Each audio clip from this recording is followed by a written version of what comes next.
Hola, este es el material de apoyo para la actividad práctica complementaria del tema 1 de la asignatura de Aprendizaje y Desarrollo Psicológico 1 del grado de Maestro en Educación Infantil de la Universidad de Cantabria. Para este tema 1, dedicado a los conceptos básicos relativos a los procesos de aprendizaje y desarrollo, la actividad práctica girará en torno al constructivismo psicogenético de Jean Piaget. El desarrollo intelectual representa el más elevado logro del ser humano. Otras especies tienen capacidades sensoriales o motrices mucho más eficaces que las nuestras para adaptarse al medio y lograr sobrevivir en él. Sin embargo, el ser humano es capaz de operar virtualmente con la realidad en su cerebro, valorando los determinantes implícitos y explícitos de cualquier acontecimiento. Es capaz de pronosticar hechos contemplando alternativas y considerar cómo intervenir estratégicamente para lograr sus propósitos.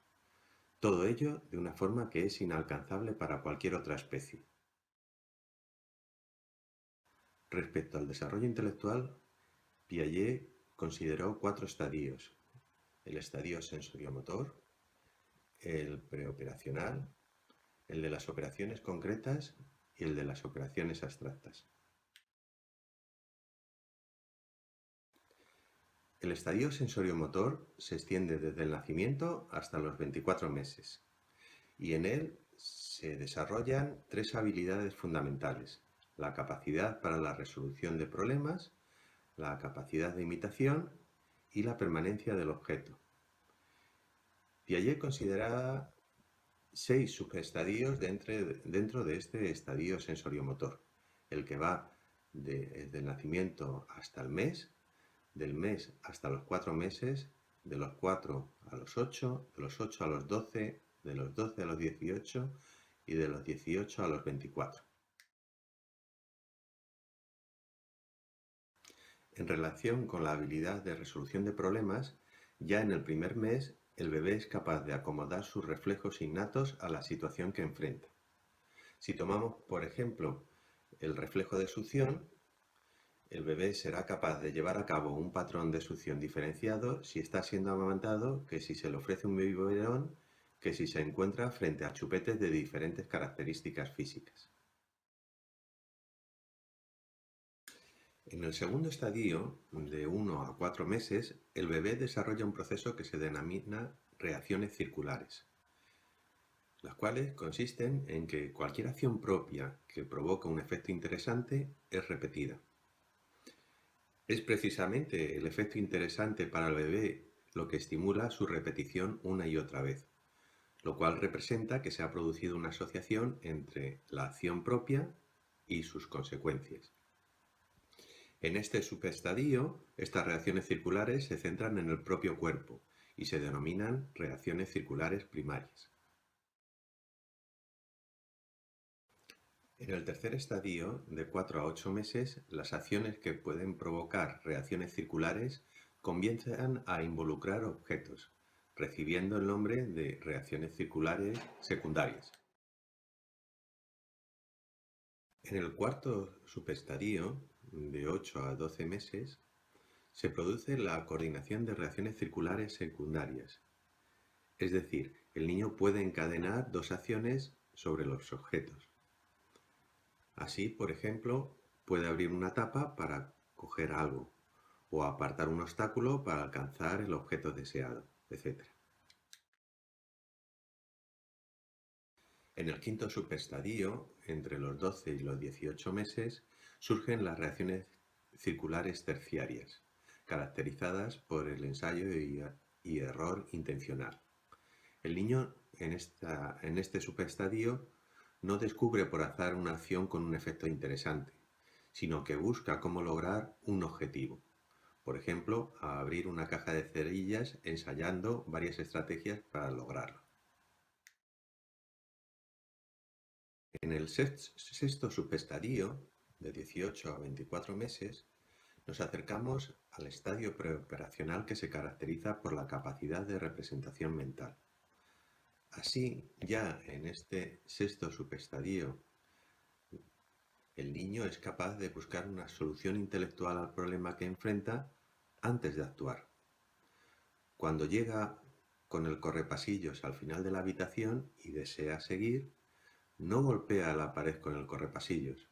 Se detiene, piensa, es decir, evalúa la situación en su cabeza, halla mentalmente la solución y luego gira y continúa su marcha. Como dijimos, la segunda habilidad a desarrollar en el estadio sensoriomotor es la capacidad de imitación, algo que es trascendental en todos los procesos de aprendizaje y desarrollo humano.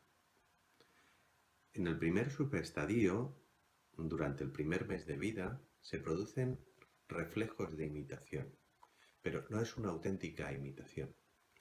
El bebé viene genéticamente dispuesto a conectar con sus cuidadores y es capaz de reproducir algunos de sus gestos, pero en ningún caso es una imitación voluntaria.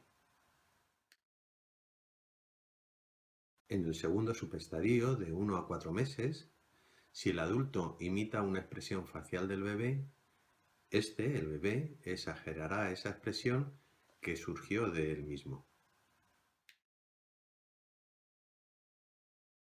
Esta capacidad se consolidará a lo largo del tercer subestadio entre los 4 y los 8 meses. En el cuarto subestadio, de 8 a 12 meses, su reacción de imitación puede provocarla un gesto ajeno. Ya no es necesario que la iniciativa parta de sí mismo.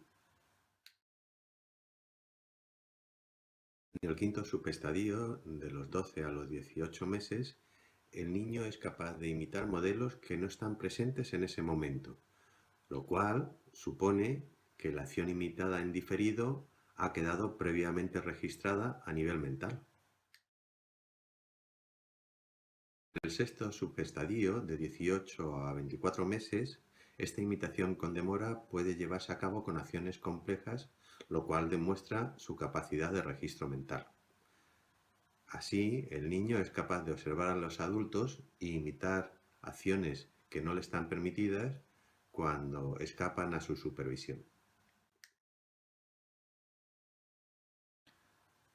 Abordaremos por último la tercera gran adquisición intelectual del estadio sensoriomotor, la comprensión de la permanencia del objeto. El desarrollo intelectual tiene por propósito pronosticar hechos, anticipar en qué situación nos podemos encontrar y cómo podemos hacerla frente. Pero claro, este desarrollo sería irrelevante si la realidad fuese aleatoria y fuera imposible pronosticar nada. Así, el bebé tiene que descubrir que el mundo es lo suficientemente estable como para que merezca la pena el esforzarse en procesarlo intelectualmente y pronosticarlo. Y todo ello comienza con la constatación de que aquello que escapa a nuestro campo sensorial sigue existiendo. A esto le llamamos la permanencia del objeto, y durante el primer subestadio esta comprensión es inexistente. El bebé reacciona cuando algo escapa a su visión como si hubiese dejado de existir. En el segundo subestadio, entre el mes y los 4 meses, el bebé fija su mirada hacia donde desapareció el objeto, como esperando a que vuelva a aparecer. En el tercer subestadio, entre los 4 y los 8 meses, es capaz de descubrir un objeto deseado parcialmente oculto. Esto solo es posible si se ha construido una imagen mental del objeto y se es capaz de contrastar aquello visible con esa representación mental e identificarlo como parte del objeto de su interés. En el cuarto subestadio, entre los 8 y los 12 meses, es capaz de descubrir un objeto totalmente oculto. Si sospecha de su ubicación, no va a precisar ninguna pista. En el quinto subestadio, entre los 12 y los 18 meses, es capaz de descubrir un objeto visiblemente desplazado. Si escondemos un caramelo en una mano y delante de él hacemos el gesto de pasarlo a la otra mano, lo buscará en esta segunda mano. A pesar de no haber visto el objeto durante su desplazamiento, lo tiene mentalmente presente e interpreta su desplazamiento sin verlo, considerando la maniobra que hemos hecho con las manos. El sexto subestadio, entre los 18 y 24 meses, es capaz de pronosticar desplazamientos que no puede ver, considerando la trayectoria que observa en los objetos móviles. Es decir, no solo se representa mentalmente los objetos, sino también los desplazamientos en el espacio que no ve. Por ejemplo, si ve que un balón se desplaza por detrás de un sofá, considerando su trayectoria, irá a buscarle por el otro extremo y no por allí donde se ocultó.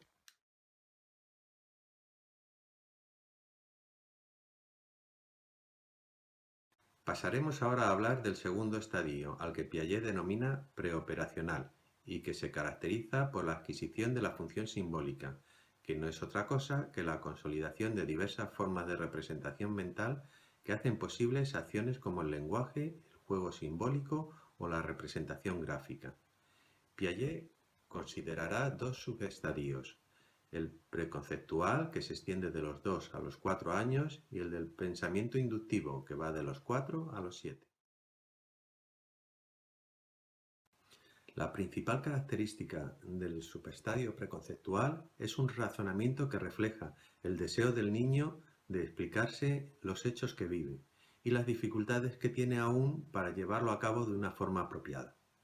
Uno de los errores que comete el niño en este razonamiento preconceptual es dejarse llevar por las apariencias, lo cual puede llevarle a concluir, por ejemplo, que el botones de un hotel, con su lustroso uniforme, debe ser la persona más importante del establecimiento. No sería necesario decir que existen muchos adultos que también se dejan de llevar por las apariencias. Y es que un razonamiento riguroso puede alcanzarse con la madurez, pero no es inevitable que se alcance. Muchas de las características del pensamiento preoperacional nos recuerdan a la forma de razonar de personas que no se encuentran en un momento evolutivo que lo haría justificable. Pero la principal característica del razonamiento preconceptual es el egocentrismo, es decir, la dificultad de adoptar el punto de vista ajeno sobre cualquier hecho o circunstancia. Por ejemplo, si nos situamos frente a una mesa sobre la que hay un objeto, el niño de esta edad le cuesta pensar que nosotros, si estamos sentados en otro lateral de la mesa, vemos el objeto de forma diferente a como lo hace él. En la fotografía, le costará comprender que algún detalle de la maqueta sobre la mesa que él está viendo, nosotros no podamos verle, o que le veamos desde otra perspectiva. En eso consiste el egocentrismo, en considerar que las cosas son y solamente pueden ser tal y como nosotros las vemos. Otro de los errores que comete el niño en este razonamiento preconceptual es el realismo. A muchos niños de esta edad, y también a personas que no son tan niños, les cuesta mucho aceptar que sus personajes de ficción favoritos no son reales. Otro de los errores es el fenomenismo, que supone la asociación de dos eventos vividos que en realidad no están vinculados. Por ejemplo, ayer llovía cuando llegó a casa papá. Hoy está lloviendo, luego papá estará a punto de llegar. En este sentido, algunos estudiantes llevan a los exámenes algún objeto o amuleto que creen irracionalmente que aumentará sus posibilidades de aprobar. Esto también es razonamiento preoperacional. Se denomina artificialismo a creer que el ser humano es el protagonista de todo lo que existe en el mundo. Así, si hay arena en la playa o nieve en las montañas, es porque unos señores la han puesto ahí para que los niños jueguen. Se denomina animismo a la tendencia a atribuir realidad humana a los objetos inanimados. Lo hacen los niños cuando establecen un vínculo afectivo con determinados objetos y algunos adultos cuando se enojan con el mal funcionamiento de algún dispositivo. En el segundo subestadio, el del pensamiento inductivo, que se extiende de los 4 a los 7 años, el niño puede manejar relaciones lógicas de inclusión con materiales muy familiares, aunque con frecuencia comete fallos. Así, frente a esta ilustración, si le preguntamos, afirmará que hay más campanillas que flores, encontrando dificultad en contabilizar al mismo tiempo las campanillas como tales y también como flores. También tendrá dificultad en los procesos de conservación, que posibilitan comprender que la forma en que se presenta un material no le varía. La bola de plastilina hecha un churro sigue siendo la misma plastilina. El estadio de las operaciones concretas va desde los 7 a los 11 años, y en él se consolidan tres habilidades cognitivas muy importantes: la conservación, la clasificación y la lógica relacional. Describiremos brevemente cada una de ellas. Como habíamos anticipado en la descripción del estadio anterior, el proceso de conservación nos permite analizar mentalmente la realidad y comprender que una variación en la presentación de un objeto puede no modificarle en aspectos esenciales.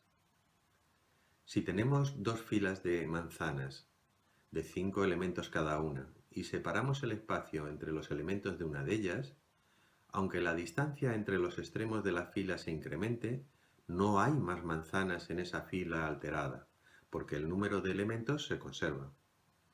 Volviendo a un ejemplo ya utilizado, variar la forma de una bola de plastilina mantiene conservada su masa.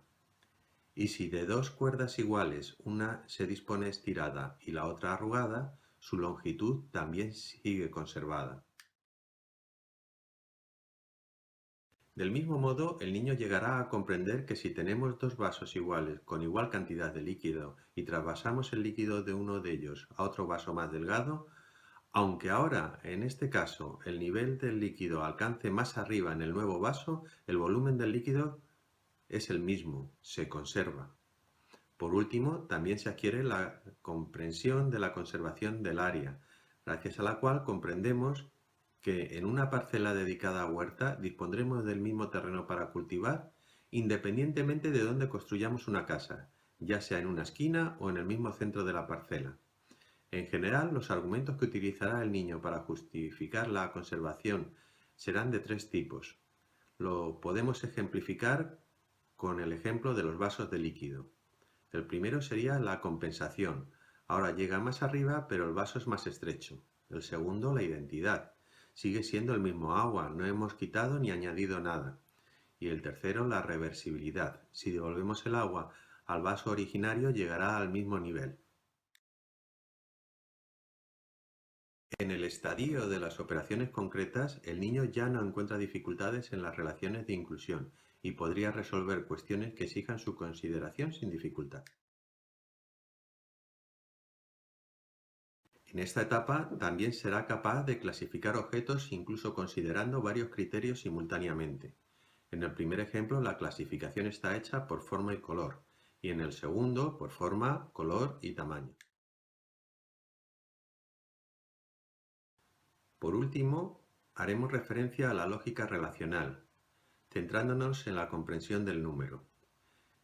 No nos referimos a saber contar, sino a comprender las relaciones entre cantidades. Por ejemplo, si le pedimos a un niño que construya dos torres de 3 cubos cada una, puede hacerlo sin dificultad desde la etapa anterior. Pero si a continuación le pedimos que construya dos torres de 2 cubos cada una, solo en esta etapa comprende que no tiene que empezar de cero, sino que puede reutilizar un cubo sobrante de cada una de las dos torres anteriores de 3 elementos para resolver el problema. Hacerlo precisa comprender las relaciones entre cantidades y que, en este ejemplo, el 2 está incluido dentro del 3. El último estadio propuesto por Piaget es el de las operaciones formales o abstractas. Puede surgir a partir de los 11 años, pero cuándo y hasta qué nivel de operatividad es algo individualizado. En este estadio somos capaces de razonar sobre circunstancias que jamás fueron vividas. Por ejemplo, sobre cuáles serían las consecuencias de que se acabara el petróleo, se disparara accidentalmente un arma nuclear, nos invadieran los extraterrestres, etc. Evidentemente, el análisis de distintos sujetos nos ofrecerá un panorama muy diverso en precisión y rigurosidad, según el nivel de su desarrollo intelectual. Un ejemplo clásico de pensamiento abstracto es el que se presenta en esta diapositiva.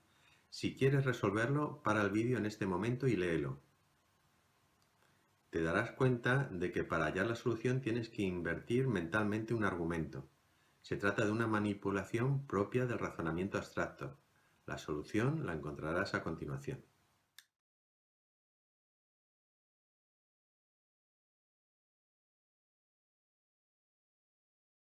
Para finalizar, solo un consejo. No os conforméis nunca con lo que pueda ofreceros vuestro profesor. Tras ver este vídeo y realizar la práctica complementaria, confío en que os veáis animados a investigar y a profundizar en el tema de forma autónoma. Contad conmigo para cualquier asesoramiento para ello.